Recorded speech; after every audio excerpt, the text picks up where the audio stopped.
Good morning बच्चों। JCERT के DG school में आपका स्वागत है बच्चों। हम कक्षा 6 का विज्ञान विषय में पदार्थों के पृथक्करण को पढ़ रहे थे बच्चों। आज हम इसके दूसरे भाग में इसके प्रश्नों के उत्तर को देखेंगे। तो चलिए बच्चों पाठ शुरू करते हैं। पहला प्रश्न है बच्चों, रिक्त स्थानों को भरिए। धान के दानों को डंडियों से पृथक करने की विधि को क्या कहते हैं? तो धान के दानों को डंडियों से पृथक करने की विधि को थ्रेसिंग कहते हैं। किसी एक कपड़े पर दूध को उडेलते हैं तो मलाई उस पर रह जाती है। पृथक्करण की यह प्रक्रिया क्या कहलाती है? तो पृथक्करण की इस प्रक्रिया को बच्चों हम निस्यंदन कहते हैं। समुद्र के जल से नमक किस विधि द्वारा हम प्राप्त कर सकते हैं?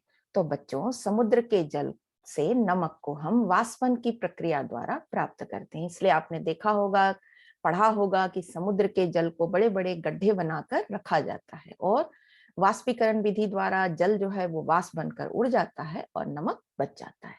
जब पंकिल जल को पूरी रात एक बाल्टी में रखा जाता है तो अशुद्धियां तली में बैठ जाती हैं। इसके पश्चात स्वच्छ जल को ऊपर से हम पृथक कर लेते हैं। इसमें उपयोग में होने वाली पृथक्करण की प्रक्रिया को क्या कहते हैं? तो इस प्रक्रिया को बच्चों हम निस्तारण कहते हैं। दूसरा प्रश्न है, हमें किसी मिश्रण के अवयवों को पृथक करने की आवश्यकता क्यों होती है? 2 उदाहरण लिखिए। तो बच्चों मिश्रण के विभिन्न अवयवों को पृथक करने की आवश्यकता इसलिए होती है कि उसमें से हम हानिकारक और अनुपयोगी पदार्थों को हटा सकें, उन्हें अलग करके उन्हें उपयोग में ला सकें। और ऐसी विधियों में हम चावल से पत्थरों को पृथक करना, मक्खन प्राप्त करने के लिए दूध को मथना, ये सभी जो विधियां हैं ये आवश्यक हो जाती हैं। पकाने से पहले दालों के किसी नमूने में यदि भूसे एवं धूल के कण हो तो उसे हम कैसे पृथक करेंगे? तो बच्चों पकाने से पहले दालों के किसी नमूने में हम यदि भूसे एवं धूल के कण को देखते हैं तो उसे हस्त चयन विधि द्वारा अलग कर सकते हैं। चालन से क्या अभिप्राय है? यह कहाँ उपयोग होता है? तो चालन जो है बच्चों, उसे हम चलनी से जो चालने की प्रक्रिया होती है उसे हम चालन कहते हैं। तो इस विधि में छोटे कण चालनी के छिद्रों द्वारा निकल जाते हैं जबकि बड़ी अशुद्धियां चालनी में ही रह जाती हैं। इसका उपयोग आटे में से अशुद्धियों को पृथक करने के लिए किया जाता है। रेत से कंकड़ तथा पत्थरों को पृथक करने के लिए भी इसका उपयोग किया जाता है। निष्पावन से क्या अभिप्राय है? यह कहाँ उपयोग किया जाता है? तो बच्चों पवन तथा वायु के झोंकों द्वारा जो मिश्रण होते हैं, भारी मिश्रण तथा हल्के जो अवयव होते हैं उनको पृथक करने के लिए निष्पावन विधि का उपयोग करते हैं। और इस विधि द्वारा भूसे के जो भूसे होते हैं उनको अन्न कणों से हम पृथक आसानी से कर लेते हैं। ठंडे तथा गर्म जल में चीनी किसमें पहले घुलेगी और क्यों?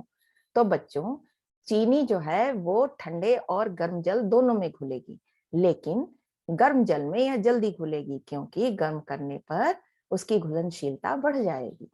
लोहे की जो कांटी है वो नमक, तेल एवं जल के मिश्रण को अलग करने की बिंदुवार विधि को आपको समझाना है और लिखना है। तो बच्चों जब ये सभी चीजें मिली हुई हों तो सबसे पहले हस्त चयन विधि द्वारा हम लोहे की कांटी को अलग कर सकते हैं। नमक, तेल और जल के मिश्रण को हम अलग करने के लिए, चूंकि नमक जो है वो जल में घुलनशील है लेकिन तेल जो है वो जल में अघुलनशील है। लेकिन नमक और जल मिलने के बाद जो उसका विलयन तैयार हुआ उसमें तेल जो है वो ऊपर ही रह जाएगा, छलछलाता रह जाएगा। तो उसे हम पृथक्करण की विधि द्वारा आसानी से नमक और जल को निकाल सकते हैं और तेल ऊपर पृथक्करण की पर बच जाएगा। तो उसे हम उससे आसानी से अलग कर लेंगे। अब बच गया बच्चों नमक और जल। तो नमक और जल को हम वाष्पीकरण विधि द्वारा अलग कर सकते हैं। उसमें जल जो है वो वाष्प बनकर उड़ जाएगा और तली में आपको नमक आसानी से अलग हो जाएगा। आटे और चीनी के मिश्रण को, क्या चीनी को हम इससे पृथक करना संभव है? अगर हाँ तो आप इसे कैसे करेंगे? बिल्कुल संभव है बच्चों। हम आटे और चीनी के मिश्रण को चालन विधि द्वारा पृथक कर सकते हैं। सत्य और असत्य आपको बताना है। दूध और जल के मिश्रण को निस्यंदन द्वारा पृथक किया जा सकता है, ये क्या है? असत्य है बच्चों।